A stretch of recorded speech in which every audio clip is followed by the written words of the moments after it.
ఆంధ్రప్రదేశ్ రాష్ట్ర deputy CM Pawan Kalyan గారి గురించి మనం ప్రత్యేకించి చెప్పనక్కర్లేదు.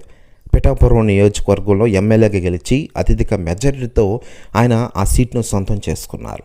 ఆ తర్వాత కూటమి ప్రభుత్వం అధికారంలోకి వచ్చిన తర్వాత పవన్ కళ్యాణ్ గారికి ఉప ముఖ్యమంత్రి పదవిని కట్టబెట్టిన విషయం తెలిసిందే. ఇక అప్పటి నుంచి పవన్ కళ్యాణ్ గారు రాష్ట్ర అభివృద్ధిలో భాగం కానున్నారు.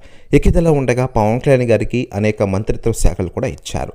ఆయా శాఖల్లో పనితీరును కనబరుస్తూ పవన్ కళ్యాణ్ గారు ముందుకెళ్తున్న విషయం విదితమే.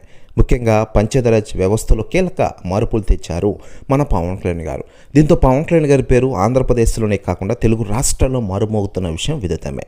దేశ రాజకీయాల్లో కూడా పవన్ కళ్యాణ్ గారికి ఒక బ్రాండ్ ఉంది.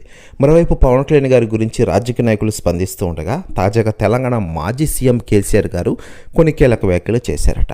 ఆయన మాట్లాడుతూ పవన్ కళ్యాణ్ గారు నా ఫేవరెట్ లీడర్ అయిపోయారు. ఈరోజు ఆయన మించిన లీడర్ ఇండియాలో లేడు. నాయకుడంటే నువ్వేయ్యా పవన్, ఆంధ్ర రాజకీయాల్లో నువ్వు తిరుగులేని స్థాయిలో ఉన్నావు ఈరోజు అంటూ కొన్ని కీలక వ్యాఖ్యలు చేశారట తెలంగాణ మాజీ సీఎం కేసీఆర్ గారు. ప్రశ్న వ్యాఖ్యలు వైరల్ అవుతున్నాయి టోటల్ ఆంధ్రప్రదేశ్ రాష్ట్ర రాజకీయాల్లో.